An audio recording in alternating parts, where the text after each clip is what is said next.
welcome to another episode of Creating Connections with me, Ninden. And today I have Loren Silverman with me. We're going to be talking about just how business works and coaching and how he uses his special skills to help others find theirs. And I was just mentioning to him that I find that stuff so fascinating because everyone has their own different approach. And it's so needed for it to happen. And then whenever people find the way that works for them, and the person that helps them to get there, it's like this light goes off and like everything changes. So I'm so excited to have him on today. Loren, take a second to introduce yourself and let us know more about you, and then we'll have the conversation. Hey everyone, I am Loren Silverman. I'm the founder of Silverman Coach. And basically, I equip nerds, geeks, techies, overwhelmed professionals with the tools to gain clarity, to live the lives that they want to their fullest, and to help them align their actions to their values so that they can live a much more smooth, satisfying life and avoid that burnout that happens so often in tech. Yeah. You hear burnout so often when it comes to business, and especially when we do things remote, there's no like structure, right? We get to create our own structure and we get to do things the way that we want to. So often that means leading to burnout if we're following paths and strategies that aren't right for us. So how is that what your clients come to you first? Is like they're experiencing burnout, or what do you find is most common these days that people are trying to resolve? Yeah, most people don't even kind of like understand it as burnout.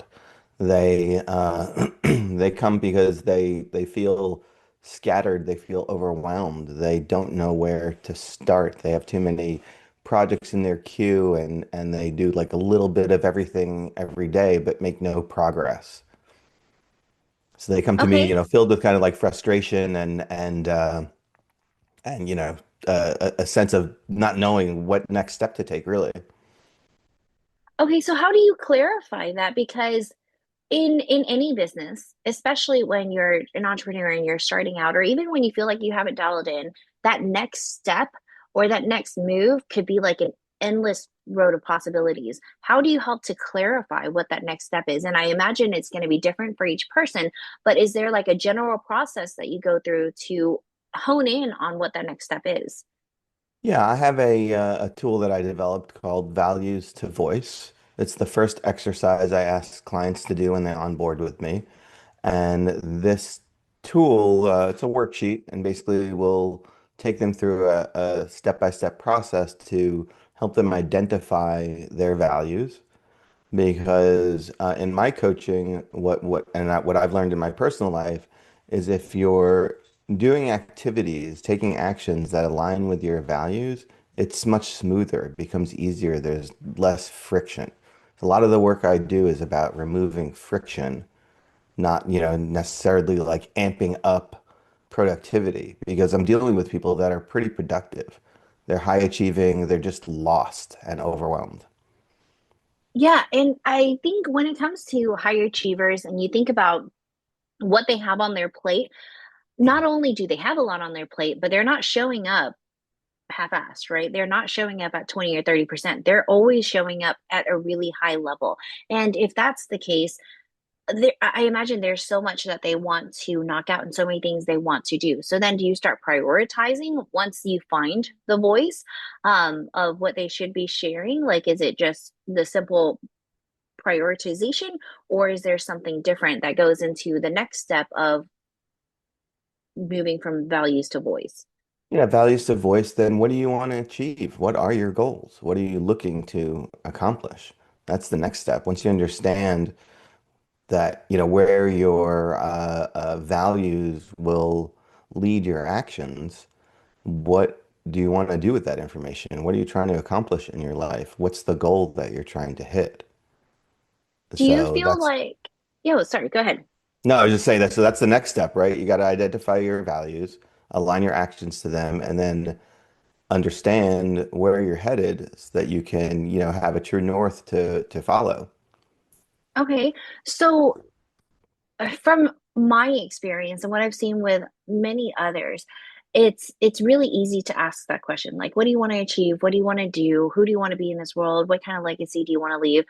But it's not quite as easy to identify what those things are, especially when we're trying to peel back the layers of what's expected of you, what's expected of success or who you are, all of these things. How do you identify and hone in on specific things that you want to accomplish, right? And is it just a couple of things, or do you really think big and, okay, this is the one thing that I want it to be? For example, I want to write a book, or I want to have a TED talk, or I want to get on a stage in an arena, right? Like, do you hone in on one big thing, or is it a list of a couple of smaller things that's achievable within a certain time frame? Like, is there a framework to it? Yeah, so most of the program, most of the people start with a 90-day program.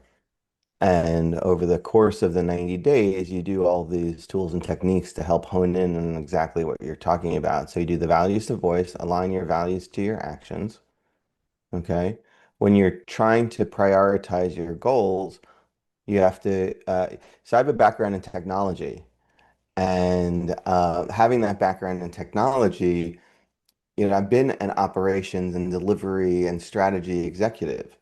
So I know how to get things done, but there's a difference between like powering through and, like working and grinding and getting something done and completing it versus doing something that is aligned with your own values. It just feels, as a human being, it feels it just feels better. It's less friction in your life. You just get to things easier. So usually I start with the values to voice, and then we identify your top three goals that you'd like to accomplish in the next 90 days.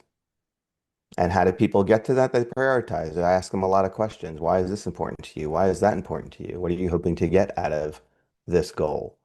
So, I spend a lot of time asking questions to help people get to the hidden answers that are in there that are already there in their brain that just need, help kind of coming out. Yeah, I think having a tech background too is a really interesting aspect to bring into coaching.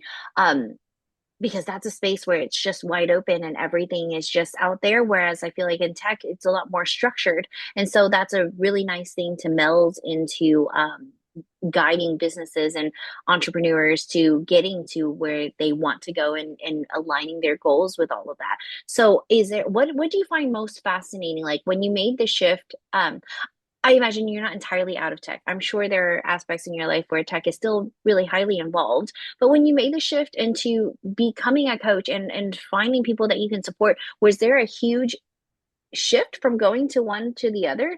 Um, like integrating the two, was there anything that surprised you? Yeah, so my my journey to coaching goes through several different careers. It goes through a career that I had in theater. I have a bachelor's degree in technical theater. It goes through a stage that I had where I was working for a family business in the wholesale jewelry industry for 12 years in New York City on 47th Street. It goes through technology and it led to coaching. There's a bunch of things that, influence those different decisions along the way. One of the most significant ones that influenced my decision to become a coach was in 2022 when Russia invaded Ukraine. My entire development team was Ukrainian, and I saw their lives got turned upside down, and the response from corporate America, I was working for large enterprise organizations. Their response was, let's find a new team that's in a safer zone, someone near shore, someone onshore. And so not only did these Ukrainian developers get their entire world turned upside down when Russia attacked, now you had, people that they were depending on to earn a living and to feed their families and to accomplish the things that they were looking to accomplish, kind of abandoning them. And that didn't sit well with me. I started Googling how can Americans help Ukrainians, and within 2 weeks, I was on a plane to Krakow, Poland. I signed up with a British transportation company and was working for nearly 2 weeks transporting refugees that had come crossed over from Ukraine into Poland, transporting them to safe houses, to family members, to doctors' offices. I drove a British Marine returning from the front lines to a 4 hour drive to Warsaw so that he could catch a flight home to London. And seeing his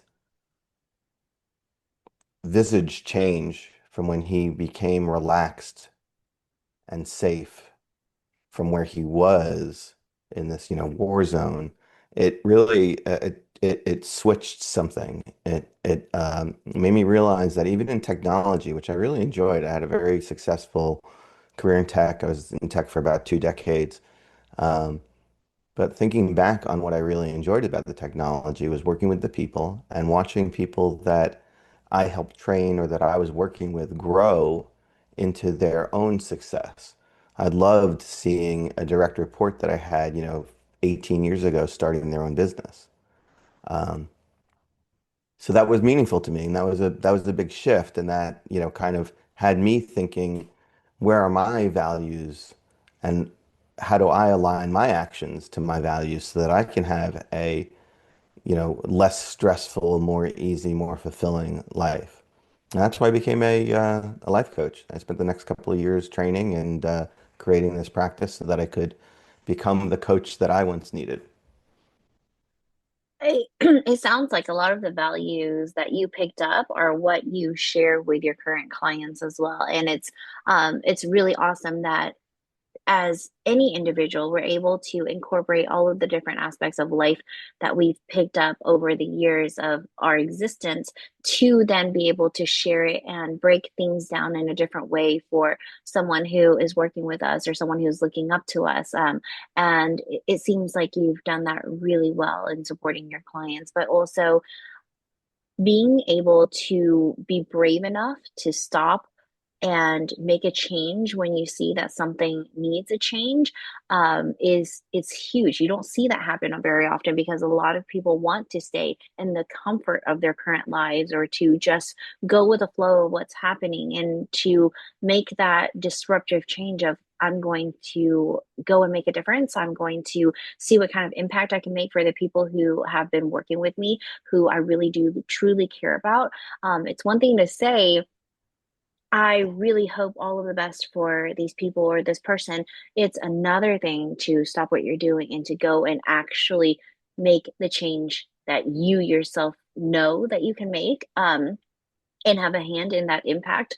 So, for me, it's huge and it says so much about your character and who you are and the legacy that you want to leave behind.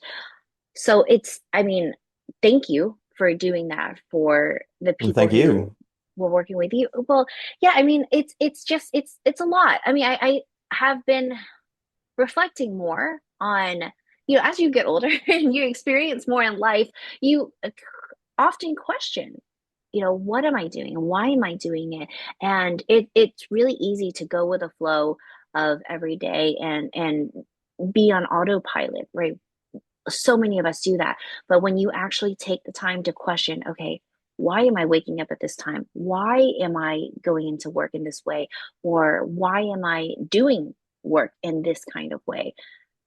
And understanding where it all goes, like the questions that you ask your clients and understanding like the impact that they want to make or how they want to change what they're currently doing and where they want to go with it all. Like it's those are questions that some people are even afraid to ask themselves, right? They don't want to know the answer because then it's like you actually have to take an action from there. And having someone like you there to nurture what it is that we actually want to do, and then to be able to give a solid and clear pathway to getting to that goal, especially in like 90 days. That's super cool. That's huge. But also, just the fact that you took the action, like seeing someone do that and then being able to use their support to elevate your goals. Like that's all awesome. So it seems like you really found what you love to do and how you're going to make a difference in this world. Do you see do you see a huge like build out of what you currently do so that you can make a greater impact beyond like one on one? What does that look like for your work? Yeah, I hope so.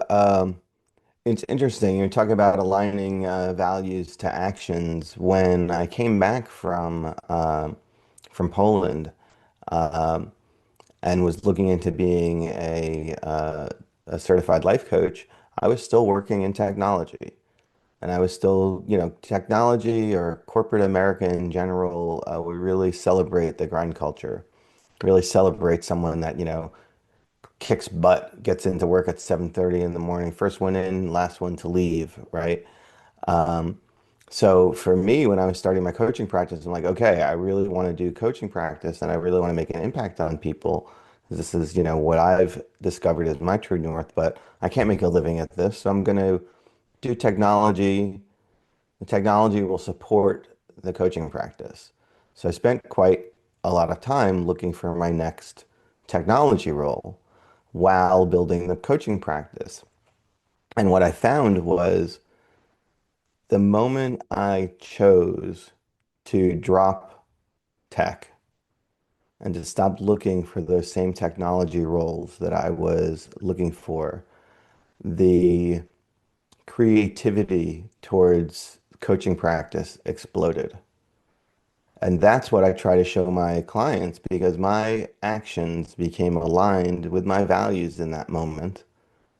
And my satisfaction and creativity went off the charts and helped me get to where I've, built the programs that I've built today.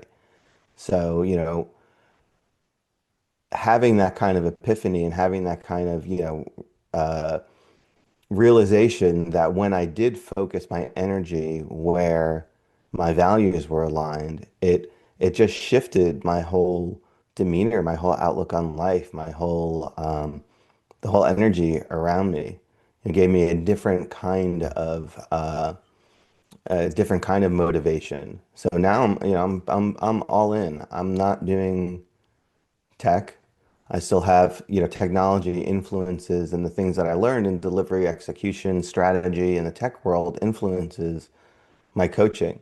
But I love seeing people succeed, and that's where I want to put my energy. I a couple of things that I picked up there from what you've said, and one of them being uh, something that really was such a big aspect of your life. You chose to shut off to go all in on something that wasn't such a huge aspect of your life at the time. And that takes a lot of gut and a lot of trust and some confidence, right? That it was going to happen, that it was going to come through because a lot of the reasons why people are still stuck either in their business or in their career choice, original career choice, like being not being able to move forward is because you're just so afraid that the new thing or what you want to go in on is not going to pan out.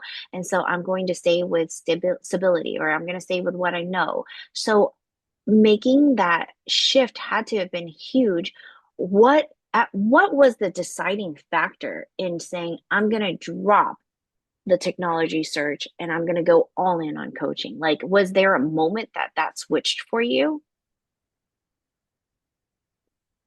I don't know if there was necessarily a moment that switched. There's an interesting phenomenon about being a coach, and it's a little bit of maybe not so hidden secret. It's really, really hard to be a coach and to be working with people to help them achieve their goals when you're not doing the same. Mm. So it's very difficult to suggest to someone, hey, when you wake up in the morning, before you do anything else, obviously take care of your biological needs. Before you do anything else, do a brain dump. Sit down and write for 2 minutes about whatever is on your mind. And this is what one of my coaches told me. That turns you from being into a uh, from a human being to a human doing, right? I can't really look at my clients and recommend this if it's not something that I have tried or not something that has worked for me. Um, so just inside of being a coach in my own personal life, in the year and a half since I started the practice, I have more satisfaction in my own life because now my actions are aligned to my values. I lost 45 pounds in this time frame of being a coach. Excuse me. It's very hard to like trying to, teach other people and school other people and how to manage their productivity and their energy if you're not doing that on your own. And so the So, decision to become a coach was actually a relief. It was a release. It wasn't like, oh no, I'm leaving this career that I built for 20 years to do something new. There's definitely something scary about that. There's definitely something um, daunting about trying something new. And because it feels right for me, because it's aligned with who I am as a human, it's easier. It's more satisfying. It's just smoother. It does just shift to that when your actions align to your values. You're not, the a lot of people think, well, if I could just do this, if I could just work harder or do this, more or try, if I could just try, the people are battling something they don't even know they're battling. They're battling their own internal, selves and their own internal kind of desires without even knowing that that's what's happening. And so, helping people align those values and actions is so satisfying to see them find the freedom. what I'm hearing you say, um, in all of that is when you chose coaching, you really chose yourself and you wanted to carry through with becoming the best version of you that you can, so that you can then also guide others to do the same. Is that correct? 100%. Yeah. You know, again, that takes courage because in order to do that, you have to really be able to take a look at yourself and say, what am I doing in a way that's not very powerful for where I want to be? Where am I lacking um, in things that I can do better? So many ways that you're looking at yourself and seeing like, am I doing this to the best of my ability? Because I'm going to go into telling my clients to do this or that, and I myself haven't mastered it. So that's, you're on a continuous search to do the best for yourself so that you can lead in the best way for your clients, which is huge, which it's like it's a win-win for everyone because it's a win for you. You're doing the best that you can. They are then doing the best that they can in your collaboration, but then everyone surrounding you and your clients are also getting the best versions of you. And so for me, it's like whether or not it's one-on-one or one-to-many, you're constantly taking a look at yourself and up leveling where you are. And that then enhances your work and brings you clientele and people who want to be at their best as well. Again, just brings the quote to mind: "A rising tide lifts all ships." Is that how? Yeah, something like Yeah, that. But yeah, something yeah, along those totally. lines. Yeah, I Totally. I love quotes, so I'm always like whenever I think of anything, it's like, oh, what Me does too. that I bring love up for quotes me? too, and I do the same thing. Like I think it's this or it's something Yeah, like this. As long along as the you get lines. the Yeah, attention, right? yeah. Like you get the idea. Like because Yeah, totally. the quotes that really the quotes that really make an impact, that really touch us, most people get the gist of it, right? And they carry it around. Like one of the ones I really love is you miss 100% of the shots you don't make. And that people interpret that differently. Like my husband, for example, doesn't like that quote at all, but I've loved it ever since I was in like grade school. But with that being said, is there a quote that you live by that you really love, or that you bring up a lot of times whenever you feel like you just need an extra push? There's a few of them. I just did a master class yesterday. I do a monthly master class, and yesterday was the day, and it was uh, small repeatable movements beat heroic bursts every time. Mm. That's a good one. And it makes me reflect on my life, like just going through all the years. It's the daily habits. I never noticed like the small habits. There were always moments and aspects in life where I was like, now's the time. Like usually new year, new month, new week, I'm like, okay, this is where I'm gonna go all in. I'm gonna start obeying all the laws. I'm gonna start eating really well. I'm gonna be really kind and sweet and considerate, all everything all at once. And that always ends in disaster. Everybody knows where it's gonna go. But for years and years, I'm like, okay, now it's really gonna happen. Now it's really gonna come together. And it wasn't until I'm like, okay, I'm just gonna do this one thing. This is all I want to change right now. And when that got consistent, another little change, and they just happened naturally versus me sitting there and saying, I am not a good human, but all of these things would make me a great human, so I'm gonna change overnight and be this great human. And I love that quote. It makes so much sense for my life, so I imagine it can speak to other people's lives as well, and they've gone through that. It never hurts to get that reminder, right? Especially if you're an entrepreneur and you're doing so many things, wearing so many hats, and you feel like if you just flip a switch and all of a sudden you get down and disciplined and structured, that everything will change. Well, it does start with one thing, and it starts just being consistent with those small things, and that makes a huge impact versus all of a sudden I'm this different person and I'm just magnificent. It's so hard to keep those things up, past like, if you can even last a day, past a day or two, or Yeah. it's not, yeah, it's not consistent, and it's not sustainable. So if we're going to take one thing away from this conversation, if there is someone who is just struggling with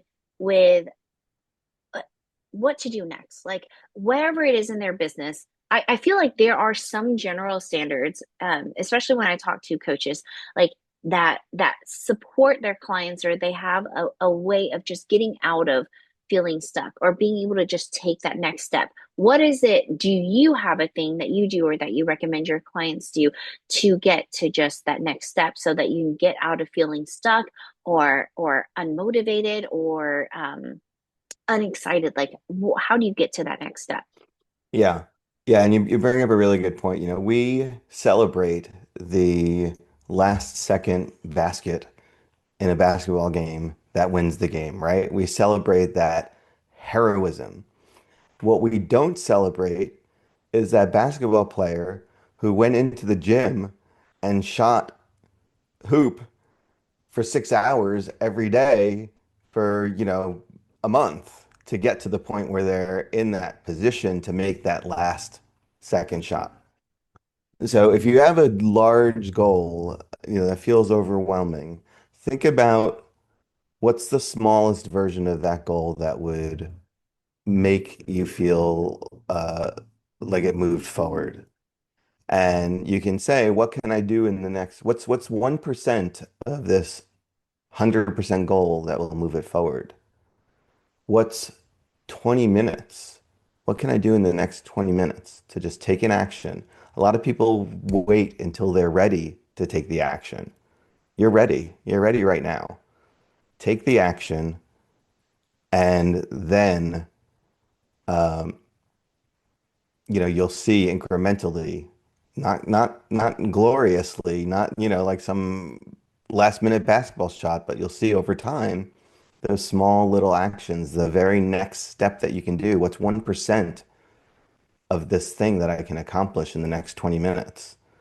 Those little movements build up and stack over time, and before you know it, you're in a position to make that, final shot in the basketball game. Yeah. And as parents we know too, like time flies. I mean, even just this year and every year, it just gets quicker and quicker. Even if you can't dedicate the 20 minutes, if you're writing a book, what can you write in 5 minutes? Because chances are if you sit down for 5 minutes, once you get into flow, you're gonna stay there a little longer. So how do you break a 300-page book or 40,000 words into 5 minutes? What is that going to take, right? Or if you're wanting to lose 50 pounds, how do you start getting to that first pound, right? Am I hearing you that, or am I hearing that correctly? Like, Yeah, a lot of people want to revamp their entire workout routine, right? You have New Year's resolutions and resets, and I'll start on Monday. And then on Monday, you've got an entirely new routine, entirely new diet, entirely new schedule. And that will be really great for about 10 or 11 days. And then something's going to happen. You're going to get sick, life shows up, you have a emergency, someone needs help. Don't design your day for the perfect day. Design your day for those days where things happen because things happen. So if you can do small, repeatable moves rather than these giant heroic bursts, it's more sustainable. So you yeah, could revamp your entire diet and exercise program and muscle through for a couple of weeks. And then that one day that you have a hiccup is going to turn into 2 days that you have a hiccup. And before you know it, 2 days in a row, your whole routine is off kilter. yeah. So it's easier to identify the tiny increments that can get you to that big goal versus saying, how can I get to this big goal now? Or what's that one big move I can make? Um, I appreciate your knowledge and this conversation. I feel like there were golden nuggets dropped here and there that you can just really pick up and place into your life and make the changes and be able to move forward in a way that is sustainable and that makes sense that can be carried through for the next several weeks or months or even years. And so thank you so much for joining this conversation, Loren. I appreciate the work that you do, and thank you for sharing your time and your expertise with this audience. Is there anything else you'd like to say before we go? Uh, no, thank you too. It was a really fun interview. If you have people in your audience that are feeling stuck or scattered or overwhelmed, they don't know what next decision to make, I have free strategy calls. So people can go to silverman.coach and spend 30 minutes with me trying to work that thing out. It's not a sales call, it's not a pitch. If there's alignment and you want to continue doing the work together, that's great. But if you're like stuck and just want to, have an accountability buddy to push you over to that very next step, silverman.coach.